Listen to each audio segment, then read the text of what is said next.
Indonesia Timur atau MIT kembali beraksi di Sigi, Sulawesi Tengah. Kali ini mereka melakukan pembunuhan sadis kepada warga. Ya, tentunya bagaimana untuk menghentikan sekelompok orang yang terus membuat resah sejumlah warga, terutama di Sigi, Sulawesi Tengah. Saat ini kita akan bergabung bersama dengan pengamat strategis dan intelijen Ridwan Habib. Selamat pagi, Pak Ridwan. Selamat pagi, Assalamualaikum, Pak. Ya, Pak, ini kita baru saja sama-sama di sekitar beberapa waktu yang lalu terjadi pembunuhan sadis kepada warga, terutama di daerah Sigi, Sulawesi Tengah. Ini apa, Pak? Ini kembali terjadi. Ini bukan kali pertama seperti itu. Kemudian apa yang harus dilakukan oleh pihak pengamat strategis dan intelijen? Apa yang harus direvisi kira-kira untuk melakukan pengejaran terhadap para pelaku ini?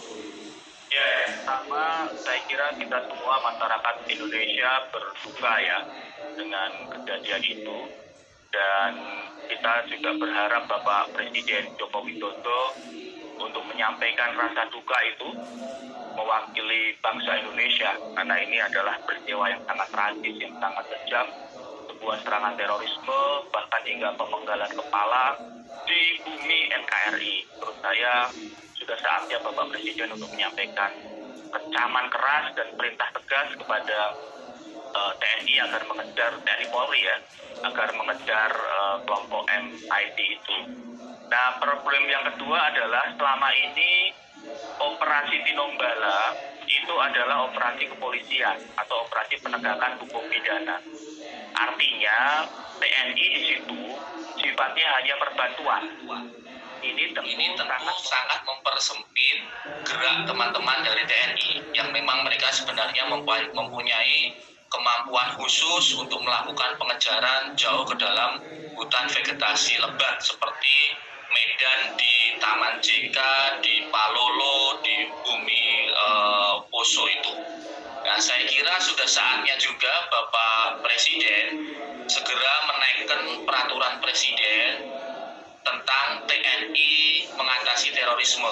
Ini Perpres ini merupakan amanat dari Undang-Undang 58 tentang terorisme, di mana di situ nanti dengan Perpres itu maka TNI akan jauh lebih bisa leluasa masuk dan ikut mengejar ke dalam hutan secara lebih masif, secara lebih agresif. Karena kalau hari ini statusnya TNI membantu Polri penegakan hukum. Sementara kalau dalam situasi seperti ini, saya kira sudah membahayakan kedaulatan wilayah negara Republik Indonesia ya, menimbulkan keresahan warga, menimbulkan kepanikan masyarakat. Sudah saatnya kemudian Perpres TNI itu ditandatangani oleh Bapak Presiden, sehingga kemudian tim khusus TNI bisa masuk dan mengejar dan mencari sampai dapat MIT itu di tengah hutan. Baik, Pak Ridwan, ini dari pengamatan Anda, apakah ini adalah salah satu masalah ataupun juga salah satu ancaman terkait dengan akan dilakukannya pilkada, Pak? Oh, sama sekali tidak. Ini adalah kelompok Ali Kalora ini sudah ada sejak tahun 2010. Pada tahun 2015, Pak Jokowi memerintahkan operasi Tinombala. Baik. Lalu kemudian di situ Santoso bisa ditewaskan dan digantikan oleh Ali Kalora.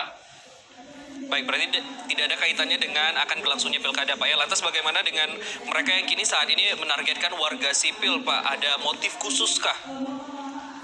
Ya, mereka itu bertahan hidup. Mereka ini survival dengan cara mencari bahan makanan di rumah-rumah warga di sekitar pegunungan itu. Pegunungan ini kan luasnya luar biasa, hampir sekitar 10.000 km persegi. Jadi jumlah yang sangat vegetasi yang sangat lebar itu memungkinkan mereka bergerak menghindari patroli dari aparat keamanan. Ketika mereka melihat ada warga berada di tepi bukit, maka mereka mencari beras, mencari logistik, mencari makanan di situ, kemudian sekaligus melakukan aksi teror. Ini merupakan sebuah sinyal kepada jaringannya di luar Sulawesi Tengah bahwa mereka masih eksis. Apalagi dengan melakukan pemenggalan itu sebagai sinyal ke jaringan ISIS di Timur Tengah bahwa masih ada sayap mereka di Indonesia, sehingga kemudian mereka berharap ada bantuan dari luar, karena selama ini kan bantuan itu semakin kecil ya, karena operasi Tinombala berhasil membarikade orang-orang yang ingin masuk ke dalam hutan. Oke, Pak Ridwan, ini menjadi menarik karena mereka berada posisinya di dalam hutan. Kemudian logistik juga terbatas seperti itu. Biasanya kan mendapat bantuan dari masyarakat sekitar. Nah, kali ini tidak ada. Harusnya kan ini memperlambat aktivitas para, kita bilangnya para buron lah sekarang lagi dicari juga seperti itu. Apakah ini tidak cukup menjadi acuan untuk dicari para pelaku ini? Ya, saya kira dengan peristiwa ini menunjukkan bahwa mereka dalam posisi yang sangat desperate ya, sangat terdesak, sehingga harus terpaksa merampok ke bawah. Dan ini kesempatan sebenarnya bagi Satgas Tinombala untuk segera melacak jejak mereka. Mumpung ada jejak mereka di Kecamatan Palolo, maka bisa dilacak kira-kira mereka akan pergi kemana, akan lari kemana, dan itu dilakukan segera penyergapan, penyekatan, maupun perburuan oleh pasukan khusus kita. Baik Pak Ridwan, dari pantauan Anda hingga saat ini bagaimana dengan kondisi para kelompok tersebut dan juga persenjataan mereka, Pak? Mereka ini mendapatkan senjata itu sejak tahun 2011 dengan cara menyerang patroli polisi secara acak ya. Rata-rata senjata mereka ini rampasan, dan ada juga senjata dari Filipina Selatan yang diselundupkan. Tetapi yang cukup hebat adalah kemampuan mereka melakukan survival, bertahan hidup di tengah hutan. Mereka ini ibaratnya seperti Tarsan gunung gitu ya, menyatu dengan hutan, sehingga kemudian sangat susah dideteksi. Mereka juga sangat disiplin dengan tidak menggunakan handphone, sehingga tidak bisa dilacak sinyalnya. Apalagi daerah perbukitan, pegunungan itu memang sangat susah mencari sinyal handphone. Apa itu yang membuat mereka jadi tetap eksis hingga saat ini, Pak? Ya, salah satunya itu kemampuan survival mereka itu.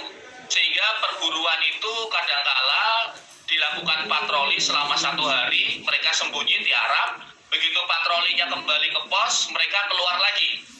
Dulu pernah dicoba dengan sebuah alat yang disebut dengan drone motion detector.